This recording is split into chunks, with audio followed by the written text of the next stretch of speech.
It's time for the real Jonathan Smith Show. This is Indy Sports Ticket 1430 AM, 93.9 HD2, and always on the free Indy Sports Ticket app. The real Jonathan Smith Show here on Indy Sports Ticket. Thanks for tuning in, no matter how you're tuned in, whether that's YouTube, Indy's Sports Ticket, if you want to go and subscribe there. Maybe you're watching on Twitter, __ Jonathan Smith, if you want to follow me there. Maybe you're listening via that Indy Sports Ticket app, which you can download wherever you get your apps, or maybe you're just listening on good old 1430 AM. Big show today. Indiana taking on Purdue tonight. Can't wait for that. Zack Gray is going to join at 10:30. Slight little change there. You know, he's got another job and he's really good at it. So he has meetings randomly pop up. So he's going to join then. Aaron Torres is set to join at 11 o'clock. So here in about an hour, really good lineup for today. Should be a great show. And tonight's going to be a great night. You know, I was excited for Indiana and Purdue tonight because it's Indiana and Purdue. It's one of the better rivalries in the sport of college basketball. And then last night at about 10:40, the excitement level went up a little bit. Got a phone call from my good buddy Matt Murphy. He said, "Hey man, I have 2 extra tickets. Would you like to go?" I said, of course. So Amelia and I, we are going to the game tonight. Can't wait. Very excited. Mackey Arena is going to be absolutely rocking. And I fully expect for Purdue to win this game, probably by double digits. If Indiana wins, I'll be pretty stunned. These two teams couldn't be any more different as of right now. When you look at what the teams are about, how they're trending, it's completely and totally opposite. Indiana, all about their size in their front court. Omar Ballo, Malik Renew, Mackenzie Mbako, all 6'8" and up. All, if they get 2 feet in the paint, are probably going to score. They're a lot about size. Meanwhile, Purdue, all about their backcourt. Braden Smith facilitating, getting things done. Fletcher Lawyer knocking down open threes. You know, and underneath the bucket, they're a little undersized. Like Trey Kaufman at power forwards, probably a little on the small side. Caleb First, kind of a little bit on the small side, even though he's 6'11". You know, they're just a little small. And Coach Painter talked about that a little bit yesterday on Dan's show, if you want to go listen to that podcast at some point later on in the day.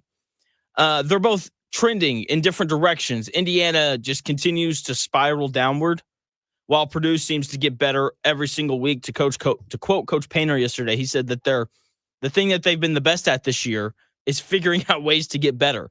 And every week, it seems like Purdue is getting better. And for Indiana, every week, it seems like they're getting just a little bit worse, which doesn't make sense because another difference in these two teams is Indiana's playing a lot of older players. Like they've got one freshman, Bryson Tucker. He's been hurt and he hasn't really been playing. But even when he does play, if he plays 20 minutes, that's kind of surprising. He's like a 15 to 18 minute a night kind of guy. And outside of that, it's fifth-year senior Trey Galloway and fifth-year senior Anthony Leal, and Omar Ballo's been around the block and so on and so forth. While Purdue has a pretty decent number of freshmen and sophomores in their rotation. Okay, Purdue has this solidified head coach in Matt Painter who's been around for 2 decades and has done nothing but win. Meanwhile, Indiana's on their 6th coach in the last 20 years, and he's probably on his way out unless he can turn it around here in these next 4 games and get this Indiana team into the tournament. These two teams are completely different. You know, the players for Purdue that were supposed to produce consistently are producing, while the players for Indiana that were supposed to produce consistently aren't. I can keep going, but I think you get the point. These two teams are in completely different places right now. And that's part of why I like Purdue to win and cover the 11.5 points, because they're so different. Okay, Purdue's going to have the best player in this game in Braden Smith. And I expect him to play really well, even though the history of Braden Smith against Indiana tells us that he won't. To quote Todd Leary from earlier in the year, quote, Braden Smith would have crawled on broken glass to Bloomington to play for IU. Then yesterday, Coach Painter goes on Dan's show and talks about how competitive Braden Smith is. And so I expect Braden Smith to play well tonight. That whole, they didn't want me, I'm going to show them, like that whole side of him probably comes out tonight. But I'm sure that he's wanted that side of him to come out every time they've played against IU, and it hasn't. He's played Indiana 4 times in his career. He's played well once. Last year, in their second meeting, Braden Smith had 5 points and 9 assists. Not great, especially for Braden Smith. He was 2 of 14 from the floor. That first meeting last year, though, best game he's played against IU. 19 points, 9 rebounds, 4 assists, shot the ball well. It's his only good game against Indiana in 4 tries. His freshman year, their first meeting, he scored 6 points, 2 of 11 from the field, and he had 6 assists. It's not good enough. That's not a good game from Braden Smith. In his second game against Indiana, his freshman year, he had 4 points on 1 of 8 shooting, and he once again had 6 assists. So in 3 of his 4 games against IU, he has struggled. Okay, Indiana desperately needs that to happen again tonight. Because look, if Braden Smith goes for 20 points and 8 assists, or 20 and 10 like Coach Painter was talking about yesterday, then Purdue's probably going to win pretty handily. Pretty handily. So Indiana has to figure out a way to keep Braden Smith in check if they want to win. Maybe that means putting, a bunch of size on him in Anthony Leal, who's 6'5", and while he has a lot of shortcomings on the offensive side of the floor, he's a pretty solid defender when you think about Anthony Leal. Maybe, they just put Trey Galloway on him, another guy who has a lot of size and can be a good defender when he wants to. We'll see if he wants to tonight or not. But they have to figure out a way to keep him in check. I would just do everything I could to make him go left. I mean, that's like, because like when he gets to his right hand, he's getting to the rim or he's going to take that little pull up, and he's probably going to make it. Okay, they need for Braden Smith to turn in a performance similar to what he had against Ohio State, where he was 3 of 14 from the floor and really struggled. But if Indiana plays against this Braden Smith version that played against Michigan, then Indiana will get absolutely boat raced. Okay, they need him to struggle if they're going to have a chance. But even if Braden Smith struggles, like they have other good players. Trey Kaufman-Renn, played great against Alabama when they won that game. We've seen Miles Colvin go for 20 against Ole Miss. We've seen CJ Cox get hot for stretches. Fletcher Lawyer is no stranger to putting up a whole bunch of points in a hurry. So even if Braden Smith struggles, Purdue can still win this game. That's why, obviously, someone for Indiana has to play well. When you're an 11.5-point underdog, you got to have guys step up. And there's 2 players for Indiana who have to play well. It's the 2 transfers that were supposed to lead the way for Indiana this year. Omar Ballo was the number 1 ranked player in the transfer portal. He has to play like it at some point. Miles Rice, freshman of the year in the Pac-12 last year, which look like that's an impressive thing to be, because there were a lot of teams in the Pac-12 last year, and it was a pretty good conference. Miles Rice helped lead Washington State to the tournament. If I remember correctly, they won a game in the tournament. Seriously, like they've got good players. They just need those 2 guys to actually play well, especially Omar Ballo. I expect for Omar Ballo to play well, because what's the weakness of Purdue? They're a little small. Their front court's not great. On the defensive side of the ball, like they're just small. They don't really have any shot blockers. That's what Matt Painter said yesterday. Like they've won games this year with 0 blocks. They lack rim protection. Omar Ballo is going to be the biggest guy on the floor for 38 minutes, because that's what they play him. He needs to have a big game. When he catches the ball 5 feet from the bucket, I feel like he should score every time. Like that's how good he is when he catches the ball underneath. And I expect him to fill up the stat sheet. I don't know if he'll play well, but I do know that he'll fill the stat sheet up, right? He leads the Big Ten in rebounding. He leads Indiana in scoring, right? He's going to score. He's going to rebound against Purdue, because Purdue's just a little small. It's going to be imperative for Purdue to box out and rebound well. Caleb First and Trey Kaufman-Renn are going to have to do their work on the glass. Also very intrigued to see how Purdue deals with Mackenzie Mbako, because when you look at the starting lineup for Purdue, it's Braden Smith, Fletcher Lawyer, CJ Cox, Trey Kaufman-Renn, and Caleb First. And then you measure that up against IU, who's just much, much larger. It's either going to be Galloway or Leal, Miles Rice, Mackenzie Mbako, who's 6'8", Malik Reneau, who's 6'9", and then Omar Balla, who's 6'10". I don't know who Purdue is going to put on Mackenzie Mbako, the most skilled scorer for Indiana. He's been a little up and down this year, but like that guy can score when he needs to. And I'm just not convinced that putting 6'3" CJ Cox or 6'2" Fletcher Lawyer or 6'1" Braden Smith on Mackenzie Mbako is going to fare very well. So how does Purdue deal with the size of Indiana? You know, because look, like Mbako's a guy who can go get 20. He's that good of a player. You know, he was the number 10 ranked, senior in his class coming out last year. Like, he is a really good player. And I'm very intrigued to see how Purdue's going to deal with him and his size. Miles Rice is the other guy who has to play well. Miles Rice has to be the guy that he was supposed to be before this season started. Do you remember when Indiana went down to Knoxville and they scrimmaged the Tennessee Volunteers? Maybe you watched it, maybe you didn't. I'll be honest, I did not, because those scrimmages don't mean anything, which is proven by the fact that Indiana beat Tennessee in that scrimmage, and it hasn't yielded much for them in the regular season. But I remember coming away from that game, the narrative around Indiana basketball was that Miles Rice was going to be the next guy. Miles Rice is the next Michael Jordan. Right? Like that is what was said about him. And we've gotten into this regular season, and he hasn't been that. He hasn't been that at all. We've seen some glimpses of it. We saw it against Maryland. He had some really good offensive stretches where he was finishing at the rim, and if they left him open for three, he was able to knock it down. But we need to see that for a full 40 minutes.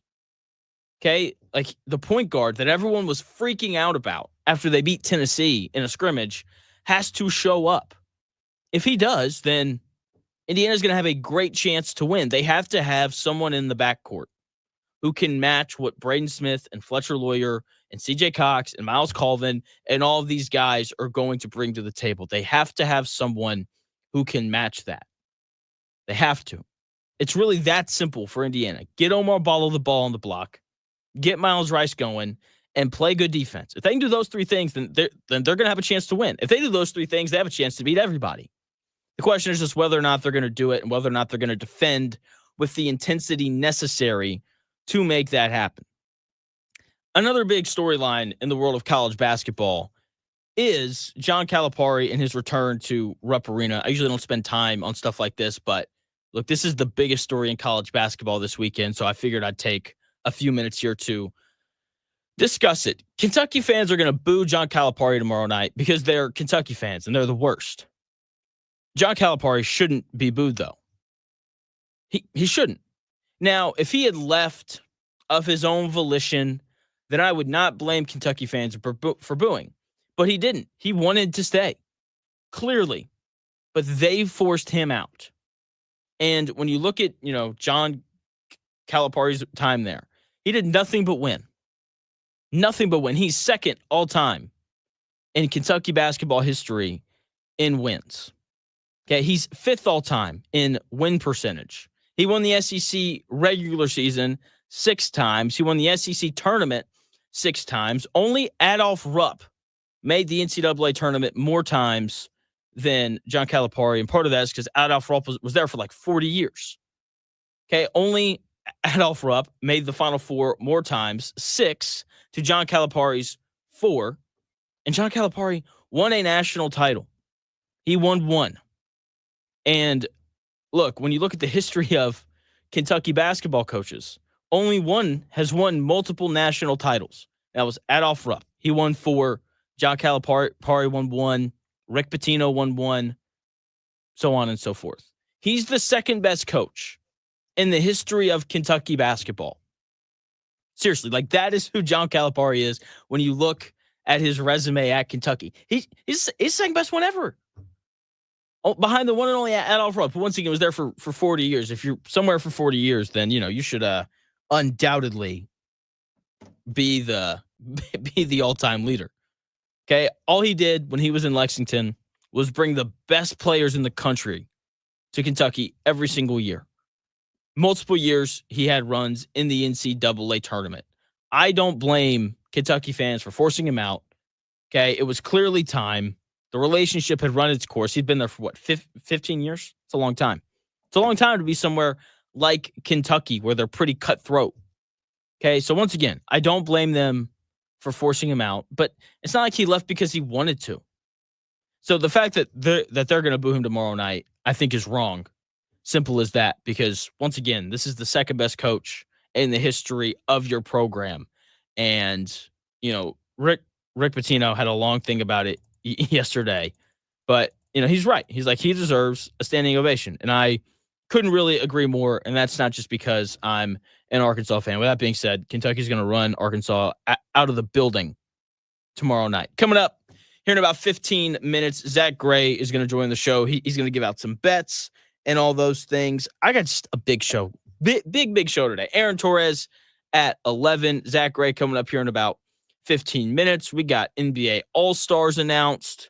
Okay, Pascal Siakam with the Pacers. He's going to be an All-Star, as he should be. I got a fun list Friday about the Indiana and Purdue game. Just a ton of stuff to get to. When we come back, though, here in about 4 minutes, I'm going to go over this year's All-Star teams in the NBA and tell you why Pascal Siakam undoubtedly deserved to be an All-Star.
Unfiltered takes live here. The Real Jonathan Smith Show. This is Indy Sports Ticket 1430 AM, 93.9 HD2, and always on the free Indy Sports Ticket app. The Real Jonathan Smith Show here on Indy Sports Ticket. Thanks for tuning in, no matter how you're tuning in, whether that's YouTube, Twitter, maybe you're in your car listening on 1430 AM, maybe you're listening via that Indy Sports Ticket app, which you can download wherever you get your apps. Zack Gray is hopefully going to join here in about 10 minutes to give you some college basketball bets for this upcoming weekend. In the meantime, the official NBA All-Star rosters are out. Oh, this guy got snubbed. Oh, no, this guy got snubbed. No snubs this year. Everyone who made the All-Star team this year is deserving. If you wanted to tell me that, Devin Booker should have made it. Okay, whatever, man.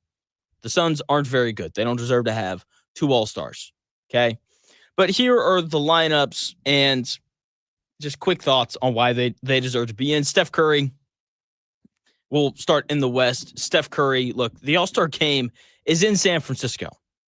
He was going to be an All-Star. He was going to be a starter, okay? Like, the NBA was going to make sure that happened. Kevin Durant, he's a legend who's having a great season, the best player on that Phoenix team. Shai Gilgeous-Alexander's another starter. He's the betting favorite to win MVP. He should be a starter. LeBron James, a legend LeBron James could be 50 years old, and he would be an all-star starter because of the fan vote and just the way that works. Nikola Jokic doing things we haven't seen since Wilt Chamberlain. Okay, so those are your starters in the West, and then there are the reserves. Anthony Davis. Look, if you play for the Lakers, you got a great chance at being an all-star. Anthony Edwards is a rising star. James Harden having a really good year.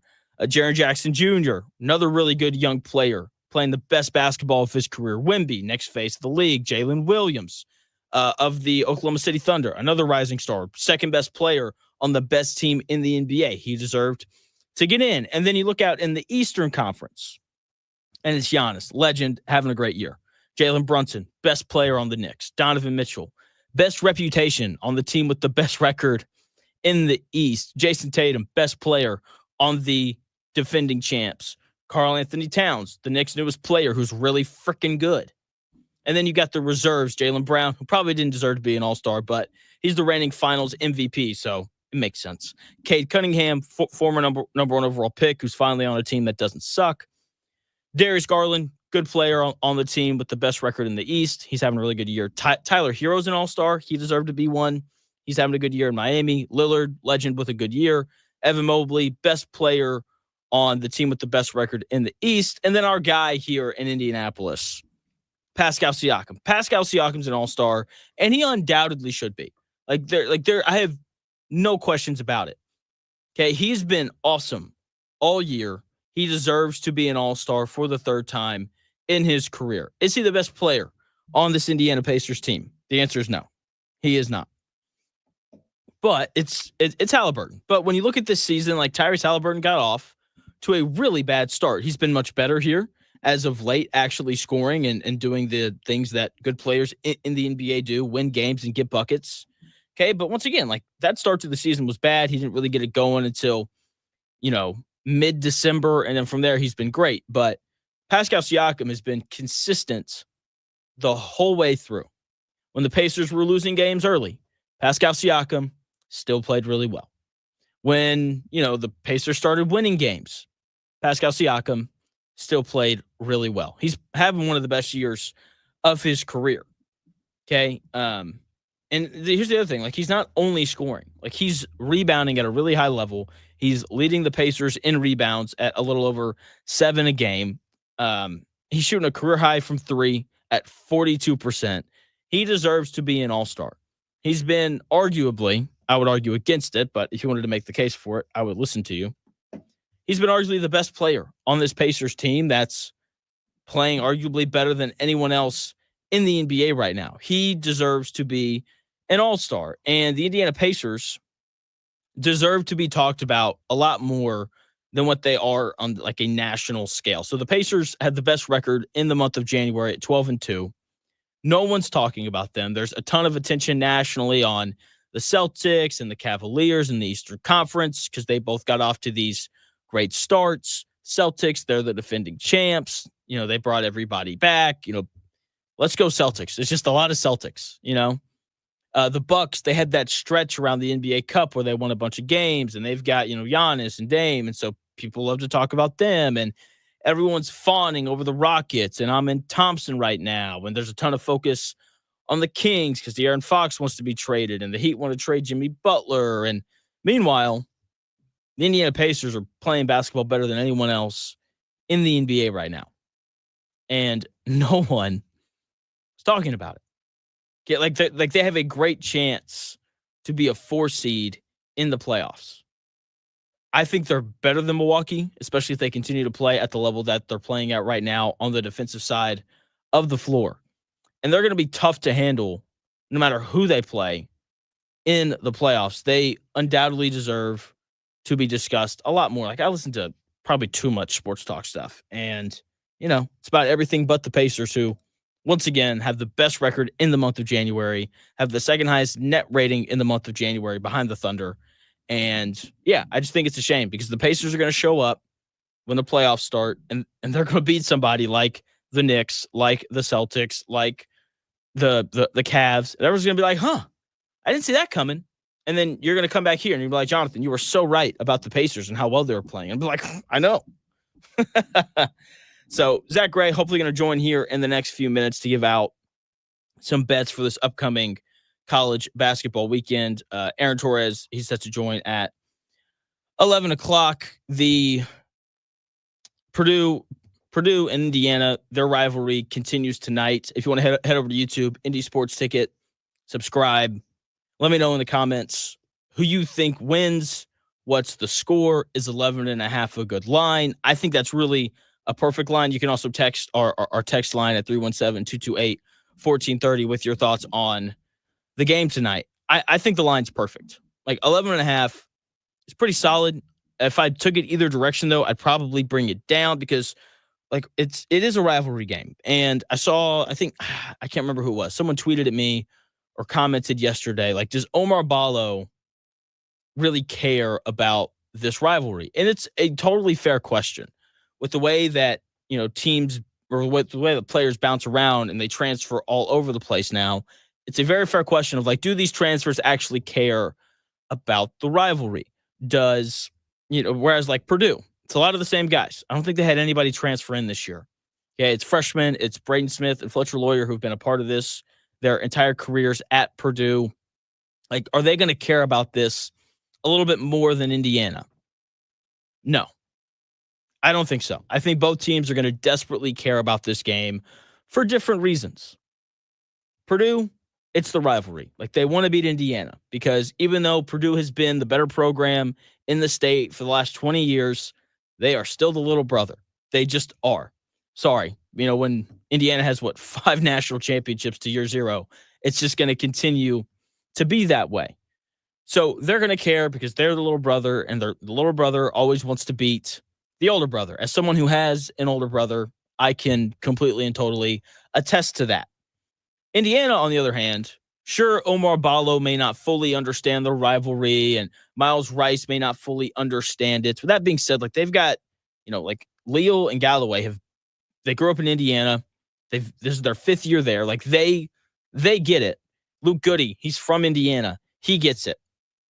And those other guys who maybe aren't from Indiana and haven't been here for forever, like, I do think that they want to win. As lazy as they can be, as bad as some of these stretches have been, the question is, how well are they going to play? How much pride are they going to play with? And I think we're going to see them play with a lot because no one likes to lose. Like you don't play Division I college basketball if losing doesn't bother you, like, at least a little bit.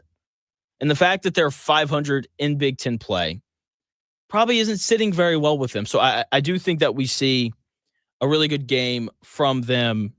Brad Walters chiming in saying 79-68 Boilers if Ballo shows up. If Ballo doesn't show up, 79-58. Yeah, that's exactly where Indiana's at.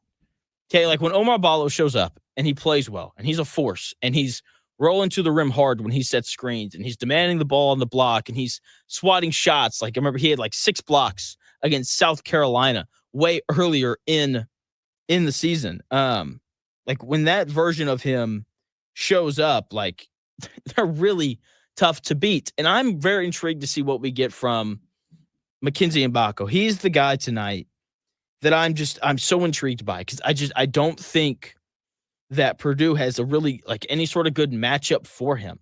Like, I talked about this earlier, but like Braden Smith can't guard him, CJ Cox can't guard him, and Fletcher Lawyer can't guard him. And those are like, one of those guys is technically the small forward. Like, Trey Kaufman-Renn has to guard Malik Reneau. Caleb First is going to have to guard Omar Ballo. How does Purdue deal with Mackenzie Mbako? Because this should be a game where he goes and gets 20. This is a matchup-friendly game for him. He should get 20 points tonight easily. He can post up. If Purdue wants to put a bigger guy on him, he's skilled enough to that, he can get to the rim. As Matt Painter mentioned yesterday, they don't have a ton of shot blocking. So like this is a game for Mackenzie Mbako to show up and play incredibly well. The issue with him is the effort isn't always there. Like Mackenzie Mbako will have these stretches where it's like, does this guy even like playing basketball? Does this guy even want to be here? It's a really, and it's very concerning when it comes to Mackenzie Mbako, because he's, highly talented, highly talented. And Zack Gray is set to call in any second now. And we're going to talk about bets. We're going to continue to talk about this game, but Mackenzie Mbako is the guy for me that I want to see whether or not he plays well, because this is a game designed for him. It's designed for him. Okay. There's no one with Purdue who has the physical makeup to defend him. So can't wait for tonight. The line's 11.5. Like I said, it's a great line. I don't know which side of it I would really take. That's why we have Zack Gray, who is joining the show. Zach, what's going on, man? You were on the air. We're talking Purdue and IU. What are kind of your general thoughts on that game? Oh, right into it, huh? I'm on the air, man. So, let's get rolling. Yeah. First of all, Jonathan, thank you for having me on, man. Again, sorry for messing up your schedule. Oh, you're good, man. But when it comes to Purdue, Indiana, you know how I feel about Indiana. I think your listeners kind of know how I feel about Indiana. It's a rivalry game. The state takes it serious. I just don't know if we'll see that. If we'll see the Hoosiers win. I think they have a chance to definitely cover. I just think Purdue's playing pretty well. I think they've kind of unlocked some things lately. And I think Indiana is just susceptible to really slow starts. And there's a chance here that Purdue kind of pulls out early, and that's the difference. Joined by Zack Gray, professional sports gambler. Check him out on Twitter at ZG The Grapevine. He's got a link in his profile to his Patreon where he sells tools to help you make better bets. Yeah, I'm with you. Like, I like Purdue. I think Indiana has a really good chance to cover. The interesting thing for me is, like, Purdue's small. Like, it's Braden Smith, CJ Cox, and Fletcher Lawyer. And then Trey Kaufman-Renn's a little small for a power forward. And then Caleb First is fine. And Indiana's really big. And I'm interested to see how Purdue rebounds. I'm interested to see how they defend Mbako, who's more than capable of playing really well. Who do you think has to play well for Indiana to cover and or win? I think the matchup with Ballo and Kaufman-Renn is going to be really interesting because, like you said, they're kind of the antithesis of each other. So Kaufman-Renn is a little more undersized for a big man, and has a little more skill, and then Ballo is just that strength, right? So like if Ballo can really, stay out of foul trouble, finish at the rim and be that menace on defense. Like, I mean, I think that's pretty obvious that he is a difference maker in that regard. And then obviously it's just about the Indiana guards, giving some type of production, because I do think Braden Smith and Trey Kaufman-Renn are one of the better duos, big man, front court, back court in basketball. But if Ballo's in there disrupting and kind of gets Kaufman-Renn off his game, I think that opens the door for Indiana to maybe steal one on the road tonight. Yeah, that's really what I feel like it all weighs on. Like, does Omar Ballo show up and play like the number one ranked player in the transfer portal like he was this last season? Because if he does, like, he makes them a heck of a lot better. Do you have bets to give away today? I meant to text and ask. We'll make it short and sweet. Give me Merrimack -7.5 tonight. Merrimack -7.5. Why? Just because my projections say about, I think it's like 9.5 or something like that.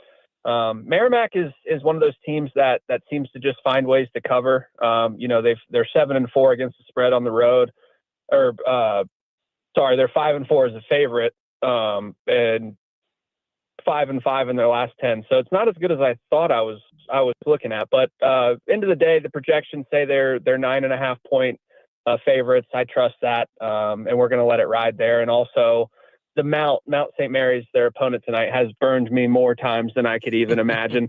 There's a couple teams down there at the bottom of the Division I basketball that I will bet on until I'm blue in the face, and every time I'll go, oh, they lost again. And Mount St. Mary's is one of those teams. Okay, fair enough. That sounds good to me. That's awesome. So real quick. Go ahead. Yeah. Real quick, Jay Smith. I don't know if this probably didn't pop up on your thing, but speaking of small Division I basketball teams, there was this video of this really, I'm guessing there was some type of performance enhancing anabolic steroid use with this guy. He was just very swollen. His face looked really red. And he was yelling at the phone about how he's betting Fairleigh Dickinson and Houston Christian, and how like he's so much smarter than everyone because he bets these small college basketball games. And I was just like, anyone that has a brain does that already, buddy. But no, I just thought it was funny that he thought he had just unlocked something and that no one else knew about it. And it's just like, well, I'm taking Merrimack tonight. So like, I've been doing this for a while now. I know everyone else that's really into this has done it. Like, you aren't the Willy Wonka of low level MEAC basketball. That's funny. That's awesome. Joined by Zack Gray. Follow him on Twitter at ZG the Grapevine. He sells tools to help you make better bets. Also gives out his own picks as well, and they usually do pretty well. How many units are you up so far? I think we're up about 38.5. We've had a rough 2 days. The last 2 days, we were on a big run. Went 17-7 last Saturday, plus almost 10 units. But we had a couple rough days here, Wednesday and Thursday. Saturdays are really when we've really kind of excelled. High volume. I think there's 146 games tomorrow, so there'll be a lot of games, and we seem to have a lot of success on the weekends, and that's kind of where we've built up our bankroll. So expect 20 some odd plays for tomorrow. It's fun. Saturdays are great now that football's out of the way. You're really able to lock in. YouTube TV finally gives you the option to multi-view multiple games, because for some reason the same stations that play the football games, you can't multi-view them on basketball games when football is being played. So yeah, I'm excited about that. That is a real pet peeve of mine. Off topic. Yeah, no, you're good. So I was going to switch topics. So yesterday, because I know you got to go soon. Yesterday, I did this segment. I called it the teams eligible for the Evanescing College Basketball Programs Support Group. So teams that used to be good that aren't good anymore. Because I felt really bad for all these Indiana fans. I was like, they need to talk to somebody about this. Because last 20 years, Zach, it's not been great. Losing record in conference play, which is wild. And so here are the teams that I had in there. If you have any other ones to add in, please let me know. Villanova, North Carolina, Syracuse, and Georgetown. I'd be interested to hear your Villanova take. Jay Wright left, and Villanova, it's only year 3 since he left, but they haven't made the NCAA tournament since. They're probably not going to make it this year. They're 12-9. They've barely been over 500 the last 2 years. I don't even think that they've won 20 games since Jay Wright left. That's the case. So I can see when I hear you say that, I'm thinking of like the longer term Indiana's. I think Georgetown's a good pool, but like North Carolina and Villanova are like they're. I feel like they're candidates. I feel like they're on the ballot for this list, but I don't think they're firmly in this list. You see what I'm saying? Yeah. So the struggle has to be longer. Yeah, there has to be a sustained level of disappointment, like Indiana and Arkansas. Arkansas. I knew you were going to say that. I mean, they just made the Sweet 16 3 years in a row in the Elite Eight in 2 of those seasons. But yeah, all right. You sound like Xavier fans in Cincinnati. They never won anything, but they won a national title in 1994. Come on now. Yeah, but I wasn't born yet, so it doesn't count. Fair. Fair enough. That's funny. Do you need to run? If not, I've got one more question for you. I got one more question in me. Okay. Cooper Flagg, should he be the number 1 overall pick? He's good. See you later. No, I'm sorry. No, you're good. He's just, like I see all this Ace Bailey stuff, and like I get it, but then I see possessions where Ace Bailey, he loses his dribble 3 or 4 times, then he's like, oh wait, I'm 6'10", let me just shoot over this guy, and he makes it. Yeah, that's interesting. I've tried my hardest to not go with the mob on the Cooper Flagg hype, but I think it's pretty obvious at this point. Like, he is what we thought he was. Like, there's not a lot of guys, clearly not a lot of freshmen that are leading, their team. And I think he's leading the team in points, rebounds, and assists as a freshman at Duke. Like, I think that's the first thing you say. And then you can look at, Ace Bailey, and he's a bucket, and he, just put 37 on Northwestern, 28 in the first half or something like that the other day. Like, but I think Cooper Flagg just adds a different element to your team where I feel like Ace Bailey has to score to kind of feel that same impact. I feel like Cooper Flagg can make some impacts, and obviously on the glass with his size, but his playmaking ability, and then obviously on the defensive end with his length. Do I think that Ace Bailey could turn into a more consistent scorer and kind of have more impact in the long run in the NBA? Yes, but if I had to project it out right now, I'm doing the NBA GM thing where I'm getting obsessed with measurables and height and stuff like that. But I think Cooper Flagg's probably the answer and the safe answer, right? But, Ace Bailey could turn into Donovan Mitchell. Like that. That's very possible. Yeah, there's a lot of good freshmen. Have you seen the kid from Baylor? I love him too. I'm blanking on his name right now. There's a couple guys on Baylor. Who are you talking about? He's freakishly athletic. He's a freshman. He's shooting like 44% from 3. Let me just pull up their roster. Their whole team. Got it. Jeremy Roach isn't okay. Let me see if I can pull his name up. Come on, load for me. No, my buddy. While you're doing that, my buddy always says like, there's a 6'6" guy that has a 40-inch vertical, and he goes to Baylor. Oh, that's their entire roster. It's just like a long running joke. Yeah, that's funny because he's not wrong. I'm like they're good. They struggled at the start of the season, but like the more I watch them, Are you talking about Edgecombe? Yes, thank you. That's his name. Yeah, he's good too.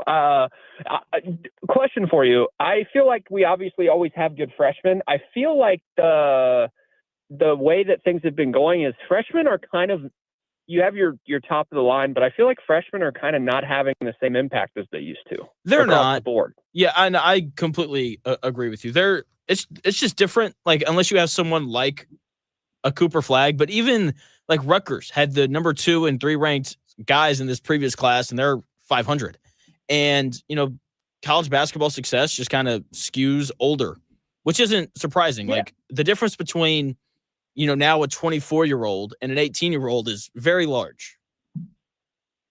Yeah, and even so I know it's not the same, so I don't want to make it sound like I'm comparing it 1-to-1. But in football, the 30th or 34th ranked player in the football class has a chance to start right away at a premier program.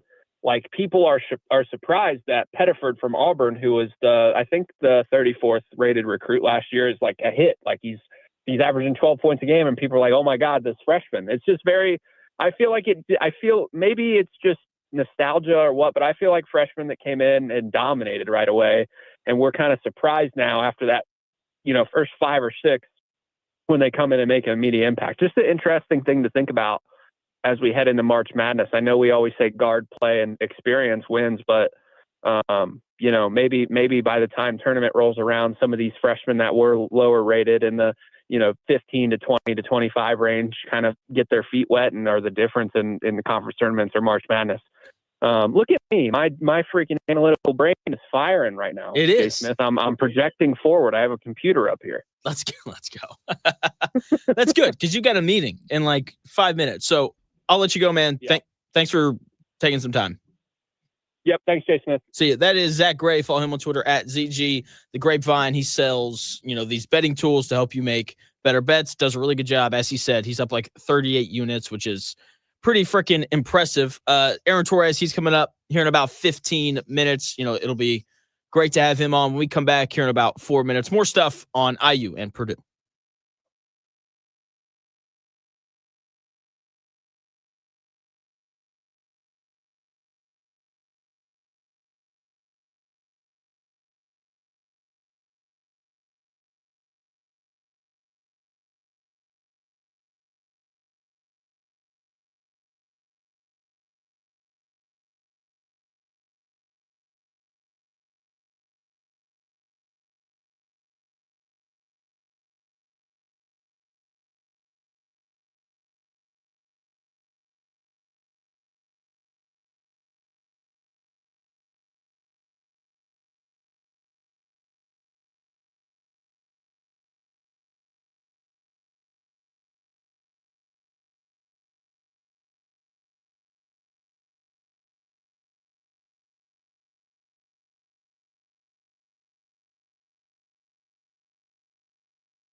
The best takes. The real Jonathan Smith Show. This is Indy Sports Ticket 1430 AM, 93.9 HD2, and always on the free Indy Sports Ticket app.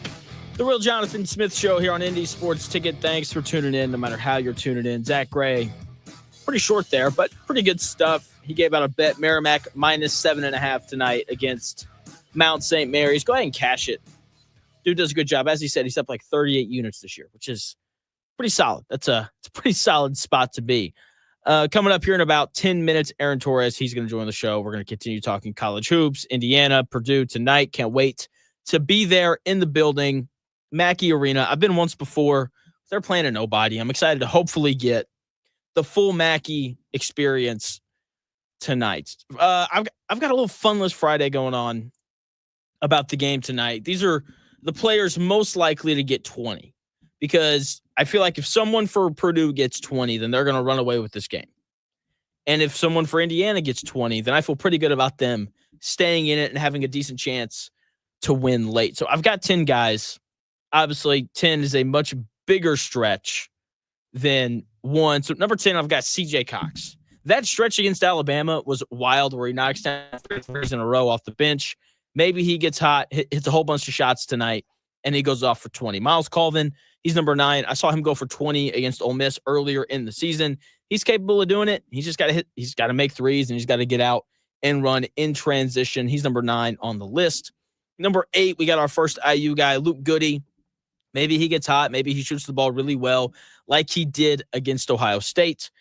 Maybe he goes off for 20. Miles Rice, I've got him 7th.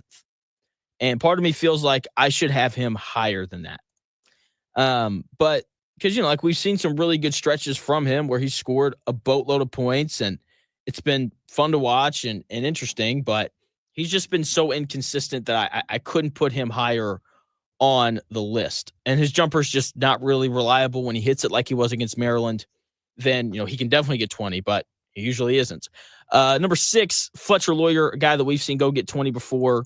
Man, if he gets open, I feel like he's not going to miss. It's really impressive. One of the better shooters in college basketball. Number 5, I've got Malik Renew. Good player, big player, very skilled offensively. We've seen him get 20 points multiple times. Purdue, a little on the small side. They lack the rim protection. This could be a big game from Malik Renew. Number 4, Mackenzie Mbako. I've talked about him a lot here in this first hour. He is Indiana's most skilled offensive player. He can shoot it. He can put it on the deck. He's big. He can post up. He's going to be Purdue's toughest matchup. Okay, like Purdue is going to, start Braden Smith and Fletcher Lawyer and CJ Cox. And none of those 3 players have the size to guard him. This should be a big game for Mackenzie Mbako. Will it be? Probably not, because he's Mackenzie Mbako, and there are way too many moments where he just looks completely and totally disengaged. Number 3, Trey Kaufman-Renn. He's a bucket. I don't think Malik Renew can guard him. I know Omar Ballo has a ton of size, and he's a really good rim protector and all those things. With that being said, I just, there's going to be too many possessions for Indiana tonight where it looks like they don't care. And Trey Kaufman-Renn's going to score on all of those. Even though, there's a lack of size there, that Braden Smith to Trey Kaufman-Renn screen and roll feels like it's 2 points every time for Kaufman-Renn or for Braden Smith. Number 2, Omar Ballo. He is Indiana's best player. He is. He's the most talented guy on that roster. He's big. Purdue, once again, a little smaller, not much rim protection. I like Caleb First. He plays hard. Trey Kaufman-Renn plays hard. But, it's kind of like Indiana and Notre Dame in football. Sometimes you just you can't account for the lack of size and speed. You can't. So Omar Ballo should also have a pretty big game tonight. Will it be great? I don't know, because it's Omar Ballo. And maybe he wants to be there. Maybe he doesn't. If he does, then he should have his way. And number 1, it's got to be Braden Smith. He's the best player in this game. Maybe he's the best player in the country. I don't know. He can get a shot for himself whenever he needs to. I think he's going to play well, even though history tells us that he struggles against Indiana. Can't wait to see what he looks like tonight live in person. I'm so excited for this game. Shout out my boy, Matt Murphy, for hooking me and my wife up with tickets. It's going to be a blast. This is just, it's going to be a nice night. Let's just leave it at that. Coming up here in about 5 minutes, Aaron Torres is going to join the show from the Aaron Torres podcast, also hosts a show on Fox Sports Radio on Saturdays. He's great, as always, been on Dan's show before. He'll do a really nice job. So Aaron Torres is set to join here in about 5 minutes.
It's time for the real Jonathan Smith Show. This is Indy Sports Ticket 1430 AM, 93.9 HD2, and always on the free Indy Sports Ticket app. The real Jonathan Smith Show here on Indy Sports Ticket. Thanks for tuning in, no matter how you're tuning in, whether that's YouTube, Twitter, the Indy Sports Ticket app. It is greatly appreciated. Aaron Torres of Fox Sports Radio, also of the Aaron Torres podcast, joins the show. Aaron, what's going on, man? How are you?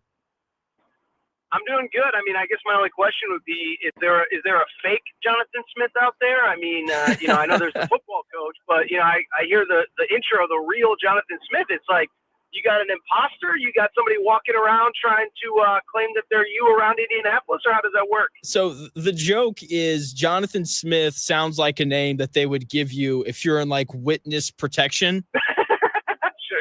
And that is not me. Like, my real name is Jonathan Smith, and so we roll with it. So I like it. Yeah, I like that. Yeah. So let's start with IU and Purdue playing tonight. Indiana, an 11.5-point favorites. I think the really frustrating thing with Indiana is they're really talented, number one ranked transfer portal class coming into this season. Why have they not lived up to the expectations that everyone kind of had for them this year?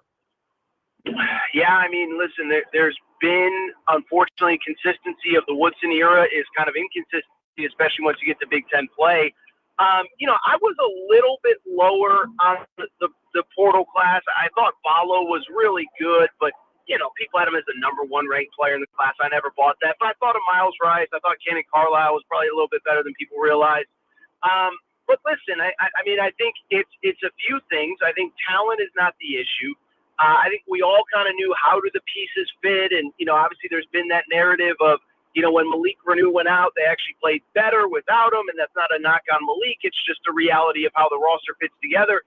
And I think all of it is true, but I think it goes back to me to one thing is really effort. I mean, and it's something I'm sure you guys have talked about, but when this team loses, they generally get embarrassed. Destroyed by Illinois at home, which felt like a turning point in the season. Obviously, the Louisville game in the Bahamas, Gonzaga was the second game in the Bahamas after Louisville wasn't super competitive. So, we could go in a million different directions. As you referenced, John, the talent is there, and it's not come together. And I think more than anything, that's deservedly a criticism is that the effort hasn't always been there. And more than anything, that's where it's got to start. Yeah, I think you're exactly right. One of my concerns when Indiana hired Mike Woodson was he'd only coached in the NBA. Do you think part of why he can't get his players to play as hard as other teams is because he's kind of got this NBA mentality where he's really relaxed and you just kind of expect players to take care of their business because they're pros? It's a great question, and it's so funny. And I go back to when he was hired, and I was very critical of the hire. By the way, at the time I said, I guess Indiana's a football school now. Maybe I had a crystal ball and I could just see into the future. Who knows? But no, the part is to look back on it. The question was the recruiting stuff. And recruiting is, in some ways, it skews towards somebody with his background with NIL in the portal, but I still think it's a grind. And recruiting obviously hasn't been an issue. I'll be real. It's something that I hadn't really considered, but I certainly think is not only this season has gone on, but the tenure has gone on. I think it's a valid criticism. Listen, I know it's been analyzed and overanalyzed, but Umar Ballo being at a bar, it's just a bad look. And I think the difference between a college kid and an NBA player is a few things. Is one, first of all, is obviously the noon tip-off. And I know you're not necessarily speaking specifically about that incident, but I'm just using it as an example. Is one, it's an early tip-off, all that. But two, you're in a small college town. You can't hide. This isn't being in the NBA and going to the club in Miami or in New York City or in LA where you can kind of get away with it. So I think it's a completely valid, I don't know if criticism is the right word, but certainly a question. And I do think it is, you're dealing with different people with different points in their lives. And really quick, I know I'm going along with this answer, so I'll try to cut it short here. But I do think there is a difference. And you ask people who've done both, is that a difference between coaching a kid that, not only do you have to be his basketball coach, you kind of got to be his, life coach. You got to be his therapist. You got to, deal with parental it's just a different way of handling things where you get older and it is really more of a business thing when you get to the NBA. So it's a long answer, but I think that it's something that I really hadn't considered, maybe until this season. But I know Indiana fans have been talking about it, and the more that I've heard it, the more that it does, in fact, make a little bit of sense to me. Joined by Aaron Torres, who hosts a show on Saturday nights over on Fox Sports Radio, also host of the Aaron Torres podcast. If you get a chance, you should hop into one of his spaces on X because they're awesome. I want to switch gears over to Purdue. I was thinking the other day about Mike Woodson and why he's kind of struggled. And I was like, is part of it his demeanor? Because it seems like a lot of the better coaches in college basketball get fired up from time to time. Hurley with UConn goes crazy. Musselman at USC. John Calipari can go crazy. So on and so forth. And then I was like, well, Matt Painter's pretty calm. What makes him such a good coach? So I think, and it's so funny because I was just on in College Station, Texas with Texas A&M. They don't talk a lot of basketball, but when they do, what we were just talking about was, listen, Buzz Williams knows who he is, who he wants to coach, how he wants to coach them, and he recruits that. And I think there's a lot of similarities with Matt Painter is that, hey, this is the way we play. This is our vision for you. And I think the big thing that a coach like Matt Painter has to be given credit for is when he sells a kid in recruiting, he sees that through. I think that in this portal world, it's so easy if things go sideways or a kid doesn't develop the way you think, or if he's struggling a little bit, to just move on to the next guy. And that's not what Purdue does. They bring guys in, you see year over year. I mean, Braden Smith is playing like an All-American this year. It's a lot different than sophomore Braden Smith or freshman Braden Smith. And I think, let's just Purdue's that's actually a perfect example. I mean, it would have been easy 3 off seasons ago after you lose as a number 1 seed to say, we're not dynamic enough in the backcourt. We need to add more talent around Zach Edey. And really outside of one spot, which was a glaring need anyway with Lance Jones, they really didn't do that. And so I think, again, identifying who works for him, who won't work for him. And that is one thing that I've heard from people who know him is that they really, really dive deep into the persona of the person. And, if they're going to be a good fit, and they'll move off. I've heard of stories where they move off of players that want to visit Purdue, maybe want to commit to Purdue, because they just don't feel like it's going to be the right fit. And so I think that takes a lot of discipline. It's clearly working for him, but I think it starts with, we know who we are. We know what we are looking for in prospects. We're not just recruiting off of a portal ranking list or a 24/7 recruiting list. And I think it's obviously paid huge dividends for the entire program.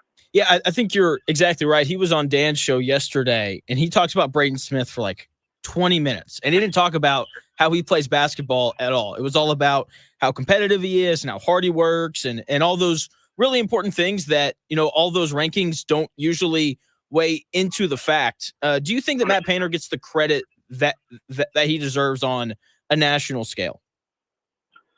I think, listen, I don't think he draws the interest that he probably, listen, he's one of the 5 best coaches in the sport. I think if you asked most people that really follow college basketball, hey, who are your 5 best coaches? He'd probably be in that conversation. I just don't think he probably gets enough credit because he's just not a super, I don't mean this in a negative way, he's just not a super dynamic guy from the perspective of, he's going to go viral like Dan Hurley. He's going to be very critical, in a press conference or he's going to, not back down when he does something that people don't approve of. Matter of fact, now that I think about it, probably the most, dynamic that I've ever heard him. It's ironic because it didn't really make waves, unfortunately, but we had him on our radio show last year on Fox Sports Radio after one of the big Fox games. And I kind of asked him about some of the Zach Edey narratives and discourse and whatever. And he got really fired up and kind of said what he said, about all, anybody who has a Twitter account is an idiot and blah, blah, you have to, see an intelligence test. But, I would say outside of that, he's just not a guy that's really going to, not literally raise his voice, but, speak up and do this and do that. And so I just think every guy has to be true to themselves. And that's the one thing I give him credit for is that he, it's the same with Hurley too. I just, again, did another interview on UConn not that long ago. And I said, listen, I can't get mad at Dan Hurley because he's being true to himself. He's being true to who he really is. And I don't think we should criticize people for doing that. And so I think the same absolutely applies to Matt Painter. And I think he obviously should be given a ton of credit for what he has been able to build at Purdue over the last 15 to 20 years. Joined by Aaron Torres, host over on Fox Sports Radio on Saturday nights, also host of the Aaron Torres podcast. You can follow him on Twitter at Aaron_Torres. Is there a better point guard in the country than Braden Smith? You know, he's playing really well, man. You know, I mean, I even go back to, you know, last week with that Michigan game. I mean, they just jumped him, and he just played it. I'm not a, Dan or whoever is better at the X's and O's stuff. I'm not the X's and O's expert, but it just felt like he played that position in that game at about as high a level as you can, running an offense, defending, all the little stuff, diving on the floor for loose balls, all that. And yeah, I don't know. I haven't, put together all-American teams or anything. I'd have to think about it. But I'll say this. I think for a college point guard, third-year guy, I think it's kind of hard to think of somebody who would be playing at a better level within the system and doing what is asked of them than Braden Smith. Like I said, he's been phenomenal. And again, he's doing it, he's doing what is asked of him. Are there more, I know this is a cliche conversation, but are there more dynamic athletes? Yes, of course. Are there more better lottery picks? Of course. But I don't know that anybody's doing it at a higher level. I know I'm going long on all these answers, but I keep thinking of stuff. It's almost like, to me, like, okay, we know that, say, Janai Broome is not as good of an NBA prospect as Cooper Flagg, but it's hard for me to say that anybody is playing in college basketball for their team, doing what is asked of them at a higher level than Janai Broome. And I think you could argue that Braden Smith is kind of the guard version of that in college basketball right now. I would completely agree. And Aaron, man, when you're answering questions, take as long as you need. All right? I want you on here to talk. It's great. It's awesome. Yeah. And I agree with you. Like, yes, there are better NBA prospects. Like, is Braden Smith, I love the NBA. I probably watch it way too much.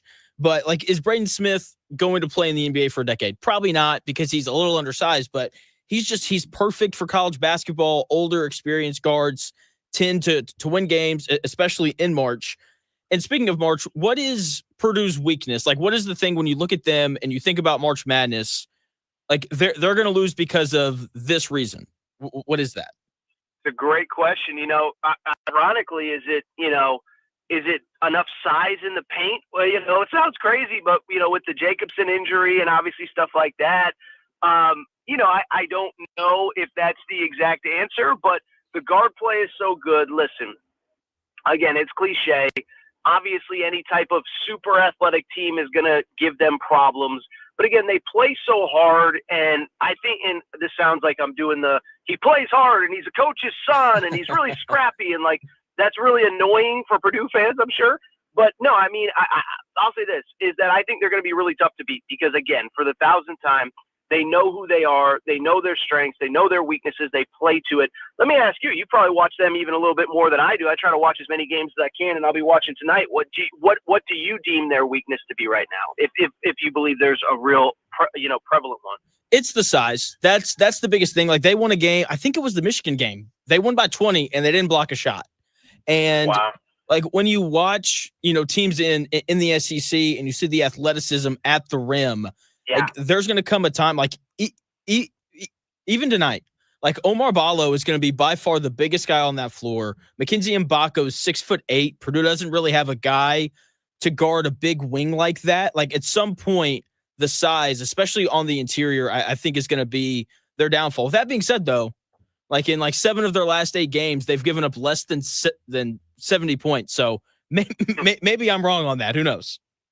Yeah, I just, I think, the athleticism, like you said, is, I can't think of the best example of this one team would do this, but, I think that is going to be a concern. And then I also just tend to agree with you is that, Trey Kaufman ran at the 5, and I know that wasn't the plan. Injuries happen, whatever. I get all that.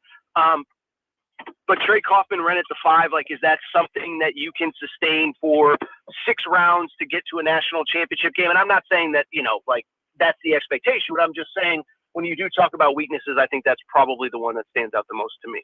Yeah, especially when you look at the teams in the SEC that are all very large and very athletic. It is by far the best conference in college hoops this year.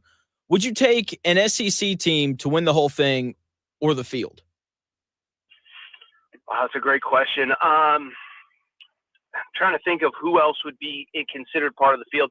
I'd probably take the field because, I don't think Duke's going to win it, but they clearly have the talent to do it. I think Houston is starting to peak at the right time. I know Iowa State lost the other day, but it is like when you talk about teams that I think are actually good enough to win it, I think there's probably about 3 or 4 in the SEC and then 3 or 4 everywhere else. And so maybe the answer is the field, but or maybe the answer is the SEC, but I'd probably take the field here to be safe. Yeah, that's the right pick for the SEC. It's just so I'm an Arkansas fan, so like I watch the SEC all the time. Joined by Aaron Torres, host over on Fox Sports Radio on Saturdays, also host of the Aaron Torres podcast. Speaking of the SEC, John Calipari goes back to Rupp tomorrow night. What do you think that game and atmosphere is going to be like? First of all, I think it's going to be a great atmosphere. Rupp is a great big game venue. I don't know what the fans are going to do and how they're going to act and what the reception will be.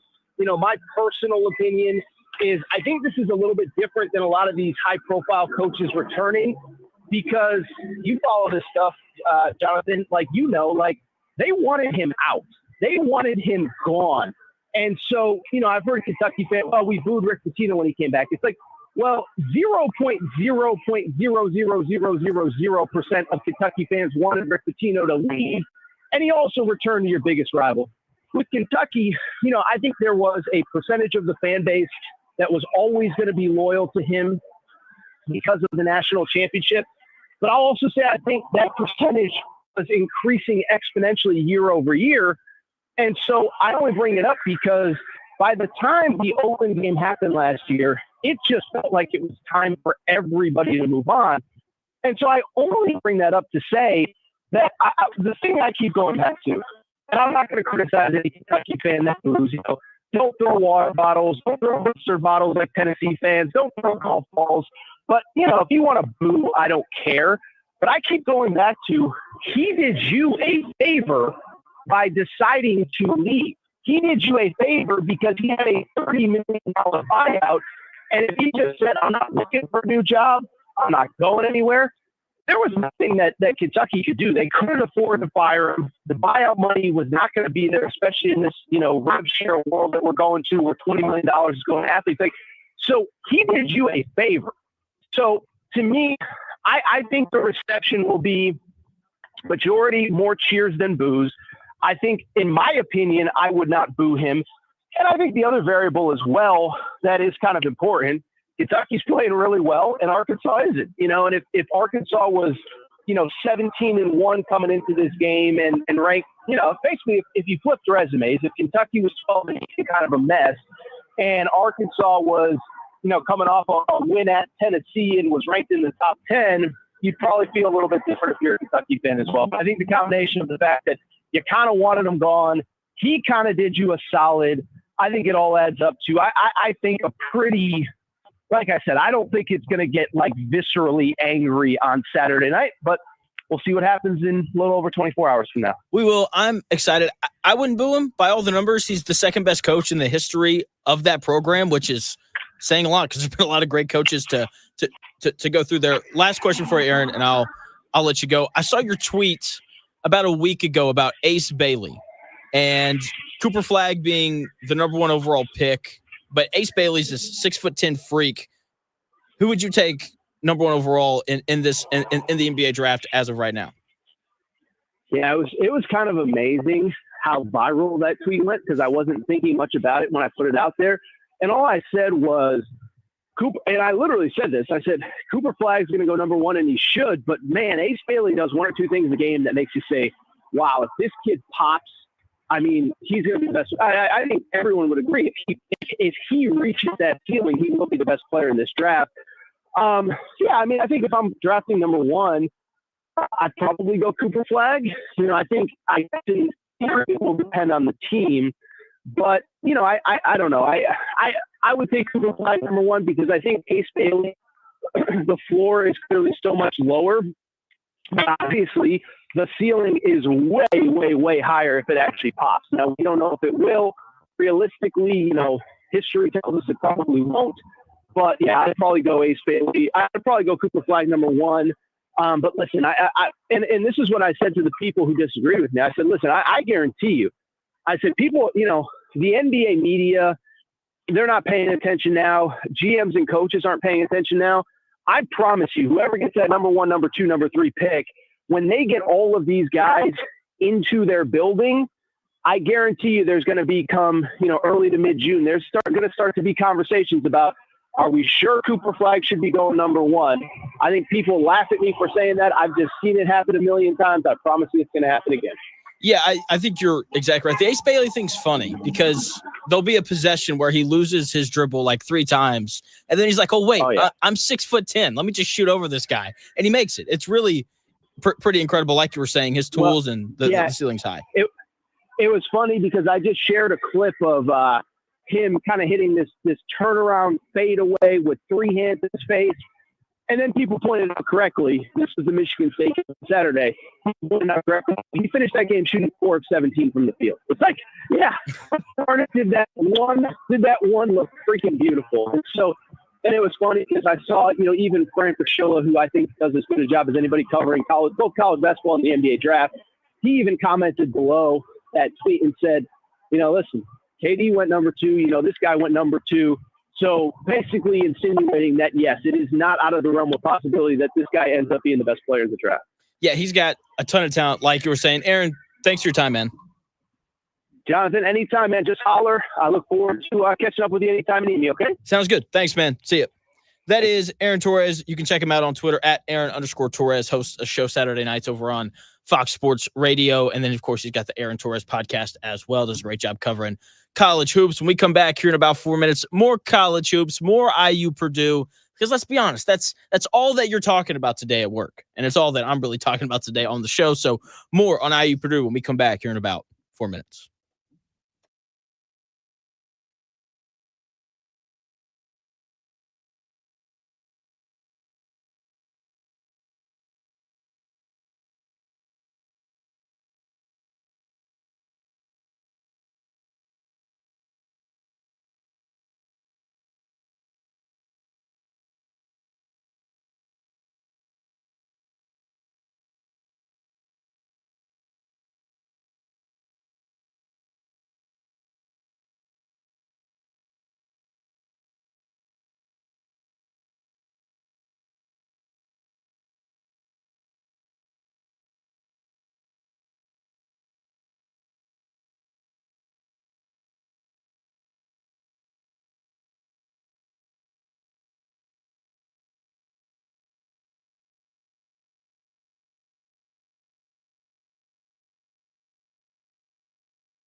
The best takes, stories, and entertainment. It's The Real Jonathan Smith Show on Indy Sports Ticket. 1430 AM and 99.5 HD2. The Real Jonathan Smith Show here on Indy Sports Ticket. Thanks for tuning in, no matter how you're tuning in. Big thanks to Aaron Torres for coming on the show, talking a little IU, Purdue, and just college hoops in general. Tonight, Purdue hosting IU. I'm going. I can't wait.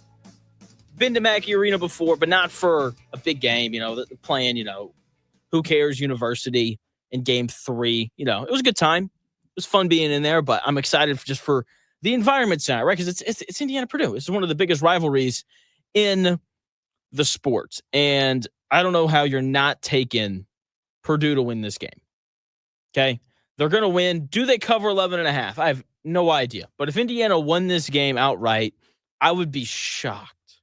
Just shocked, because these two teams are just in very different places, right? They're very different in a lot of areas. Indiana's all about the size in the front court. Purdue is a little undersized in the back court, and Braden Smith and Fletcher Lawyer. Meanwhile, Indiana's like Omar Ballo and Malik Renew and Mackenzie Mbako. That's like 3 guys in a row that are over 6'8", but it doesn't really matter because Indiana is spiraling downward while Purdue is just like, we're getting better every day. Coach Painter said it yesterday. The thing that they've been best at this year is just figuring out ways to get better. It's really impressive. And like when your coach says that about a team, man, like it's hard not to get jacked up and excited about it. Indiana, a little bit older than Purdue in terms of the rotation. They're playing, multiple 5th-year seniors and things like that. Meanwhile, Purdue's got like 5 guys in their rotation that are freshmen or sophomores. Purdue's got this solidified head coach in Matt Painter. Indiana's got a guy who's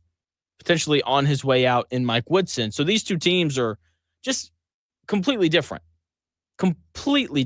in, a lot of different areas. And I like Purdue to win. If I had to bet the line, I'm not going to, because I really have no idea what's going to happen. I would probably take Purdue to cover the 11.5 because they're so different. And if this IU team rolled over with, 7 minutes left to go in the second half and just kind of quit, I wouldn't really be surprised.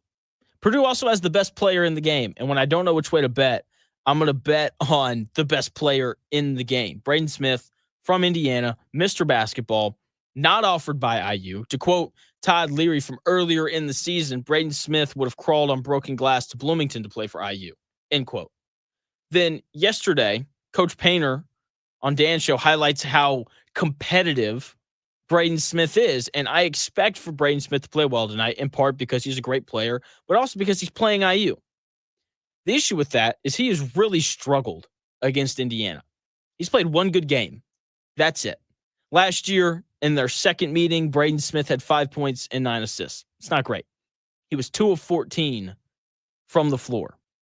However, that first meeting last year, played pretty well. 19 points, 9 rebounds, 4 assists. It's the only good game he's played against IU so far in 4 games. Okay, his freshman year, in their first meeting, he scored 6 points, 2 of 11 from the field. He had 6 assists, which is pretty nice. In his second game against Indiana, he had 4 points on 1 of 8 shooting, and he had 6 assists. That's it.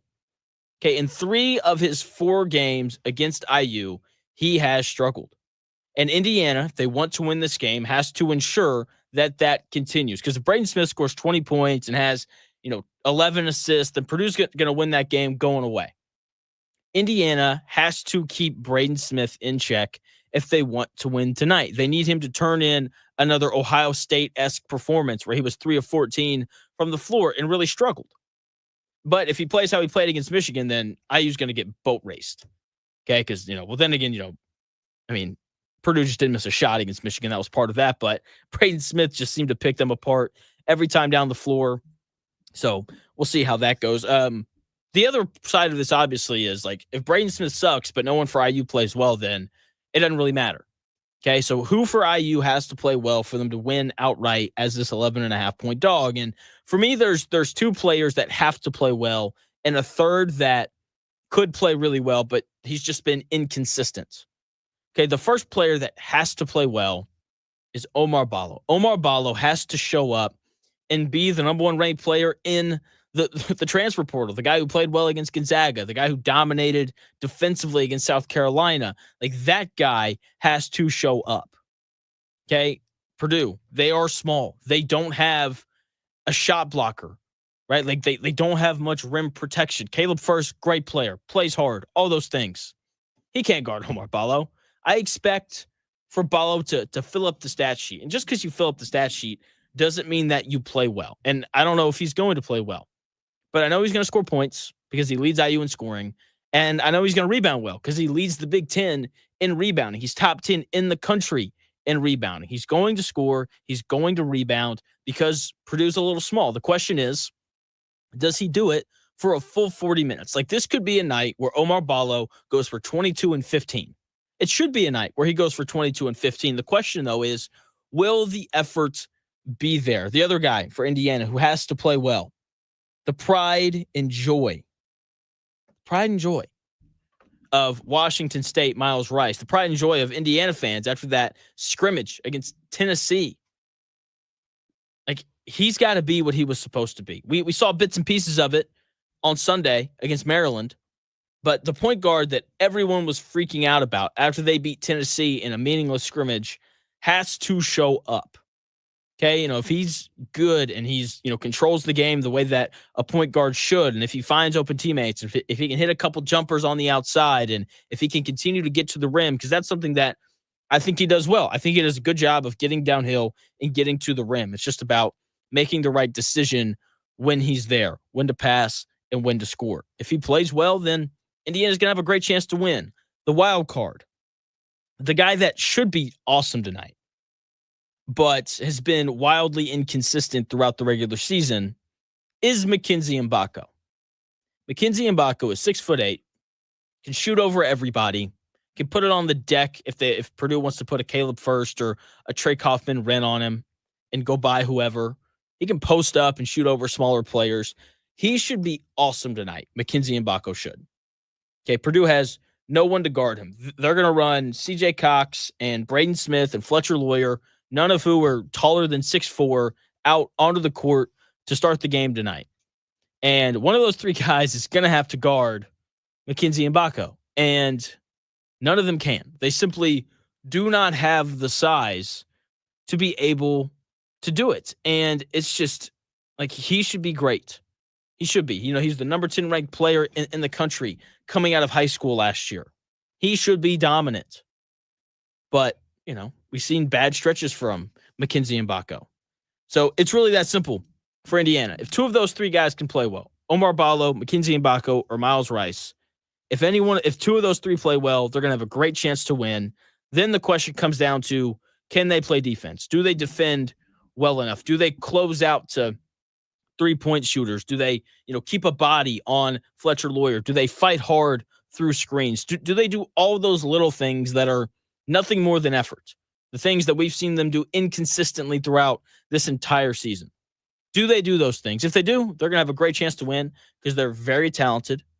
But if they don't, then, chalk another one up for the Purdue Boilermakers in Mackey. Can't wait for Monday to talk about that experience because, when Mackey's rocking, it's a great place to watch a game. When we come back here in about 4 minutes, the All-Star starters got announced yesterday. There is an Indiana Pacer who is an All-Star, so we're going to hit on that, and then we'll probably talk a little more Purdue and IU, Pascal Siakam, and why he deserves to be an All-Star when we come back here in about 4 minutes.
Unadulterated sports talk with unfiltered takes. It's the real Jonathan Smith Show on Indy Sports Ticket, 1430 AM and 99.5 HD2. The real Jonathan Smith Show here on Indy's Sports Ticket. Hopefully you're having a nice day. Thanks for tuning in, no matter how you're tuning in. Brad Walters chiming in again with a great point.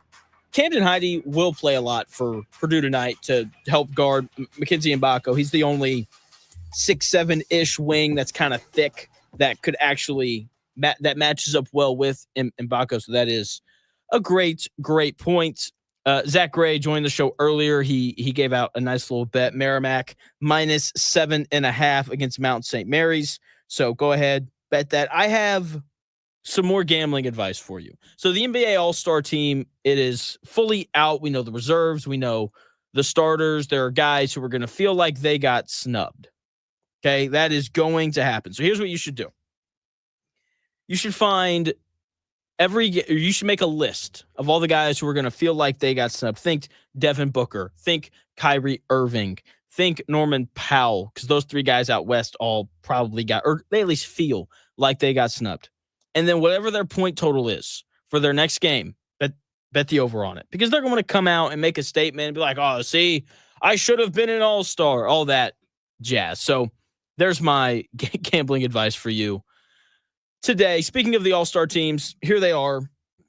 I think everyone who made it this year is legitimately deserving. If, a guy like LaMelo Ball had gotten in, I'd have been a little upset. But, that's beside the point because he didn't get in, which is correct. He's the first player since the voting format changed in the 16 to 17 season to not make the all-star game despite being the highest or despite winning the fan vote at his position. So good job, media, and everyone else who votes on that. Here are the Western Conference all-star starters for the Western Conference. Steph Curry makes sense. I don't think that sports are rigged very often, but there's no way that Steph Curry was not going to start the all-star game in San Francisco. It wasn't going to happen.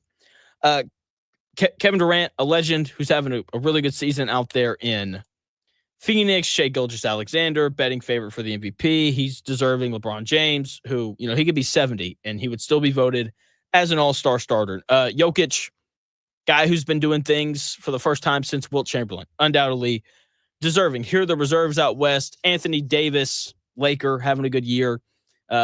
Anthony Edwards, rising, very entertaining star. James Harden, legend, who's having a really good year. Jaren Jackson Jr., rising young player who's playing arguably the best basketball of his career right now. If you missed Grizzlies and Rockets last night, you missed out. It was a great game. Wemby, next face of the league, and then Jalen Williams, second best player on the Oklahoma City Thunder, who are the second best, or who are the best team in the NBA. And then we move out east. Giannis is one of the starters, legend, having a great year. Jalen Brunson, best player on the Knicks. The Knicks are obviously a good basketball team. Donovan Mitchell, best reputation on the team in the East with the best record. Jason Tatum, best player on the defending champs.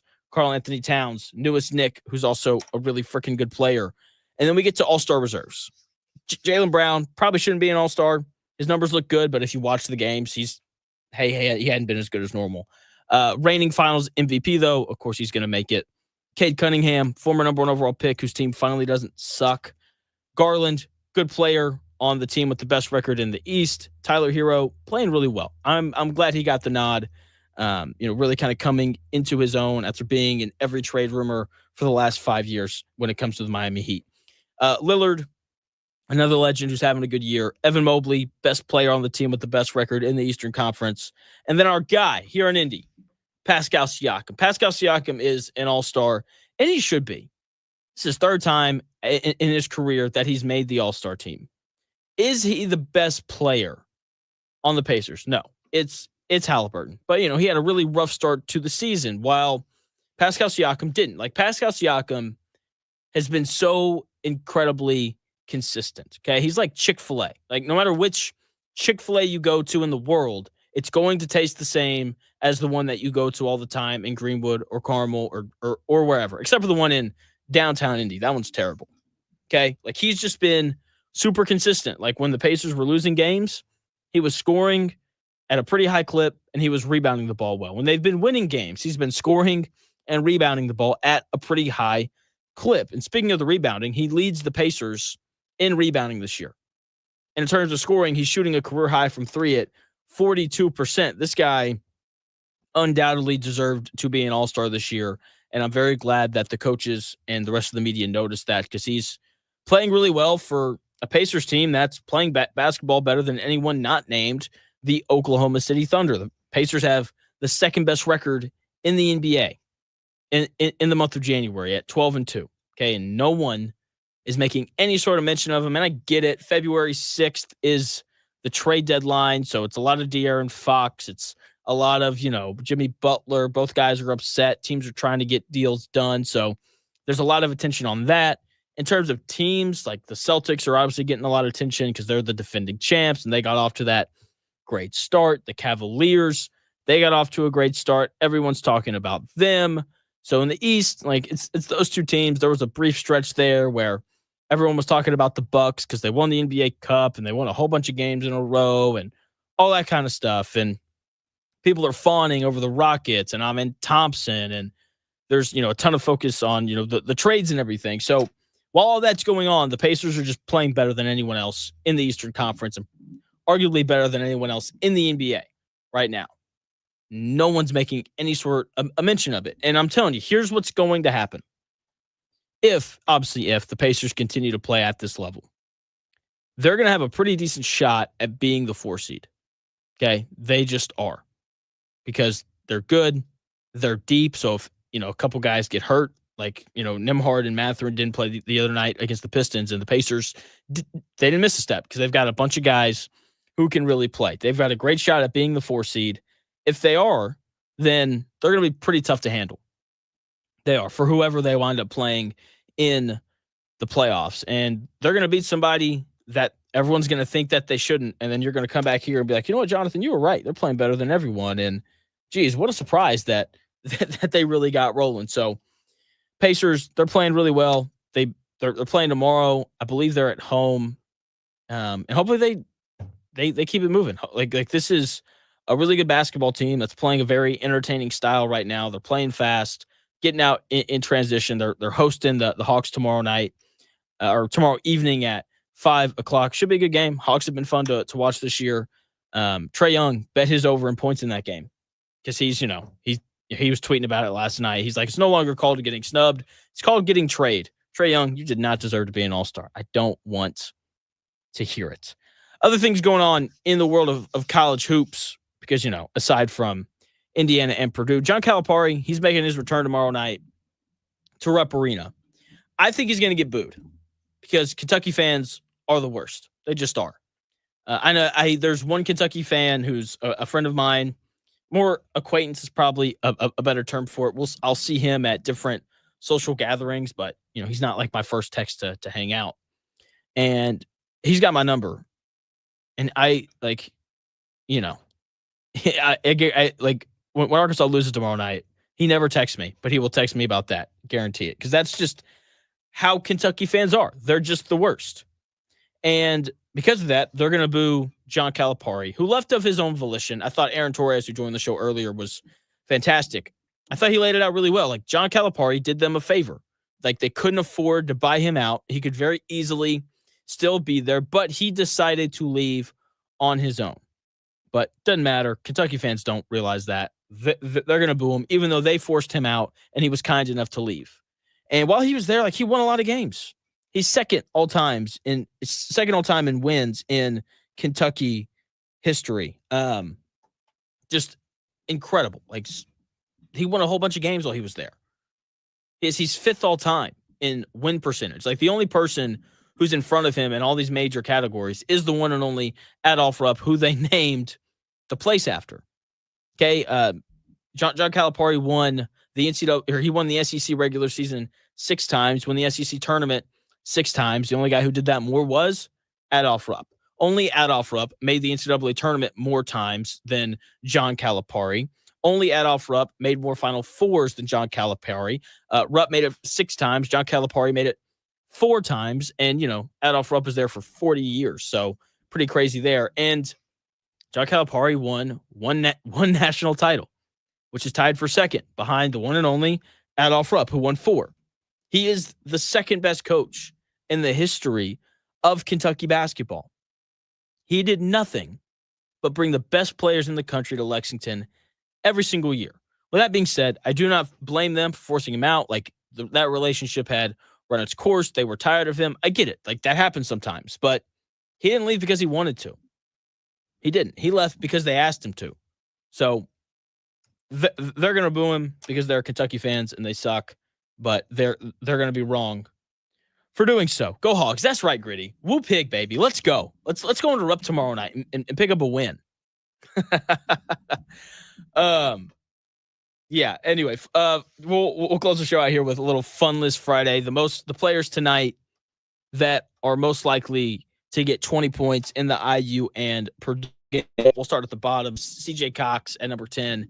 Maybe he gets hot. That stretch from against Alabama where he hits 3 threes in a row lives rent-free in my head. That stretch was absolutely electric. Miles Colvin, we've seen him go for 20 earlier in the year when he runs the floor and, he gets open looks. Like, he can shoot it. He finishes well in transition. If this is a faster-paced game, kind of like what it was against Ole Miss earlier in the season, I could see him getting 20. Luke Goody, maybe he has an Ohio State-esque game where he hits a bunch of shots. Miles Rice, you could argue I should have him higher. He's just so inconsistent, and he doesn't shoot the ball very well. I think it's tough to score 20 in college hoops if you don't, knock down at least a couple threes. I'm not convinced that he's going to do that tonight. So I've got him 7th. Number 6, Fletcher Lawyer. He could get hot. That dude, like, he can shoot it. You can make an argument he's the best shooter in the Big Ten. Just with his ability to get open, his little one dribble pull up from the elbow, as John Buzzard mentioned in the YouTube chat earlier, Indie Sports Ticket, if you want to head over there and subscribe. It's pretty unstoppable. Like, when he gets to that, it feels like he's always going to make it. Malik Renew, this should be a good game for him. This is, I believe, his 3rd game back, if I remember correctly. He should have his legs underneath him. He's a good player, very skilled offensively. Purdue doesn't have a lot of size. They don't have much protection around the rim. This could be a big game for Malik Renew. Mackenzie Mbako, though, this is the guy. Like, if I had to make a bet on someone not in my top 3 here to score 20 points, it would be Mbako. He's Indiana's most skilled offensive player. He can shoot it. He can put it on the deck. He's big. He's going to be, I think, Purdue's toughest matchup. As Brad mentioned earlier, he's the only matchup that Purdue has for him is Heidi, who's probably going to play 20 to 25 minutes. We'll see how many minutes they play.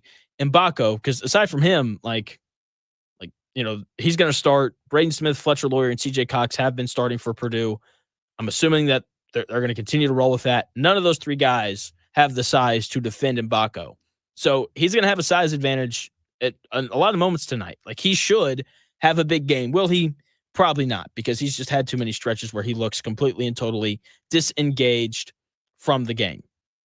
Number 3, Trey Kaufman-Renn, absolute bucket. Absolute bucket. And I don't think Malik Renew can guard him. I think he's going to get to his spot. He's going to hit that little floater in the lane off that Braden Smith screen and roll. He's going to play well. I got a lot of faith in Kaufman-Renn tonight. Number 2, Omar Ballo. He's Indiana's best player. He is. And Purdue doesn't have the size underneath to match up with him. Caleb First is going to try, and he's going to do his best because Caleb First plays really hard. But playing hard doesn't always make up for a lack of size, strength, and skill. It just doesn't. So Omar Ballo sitting there at 2.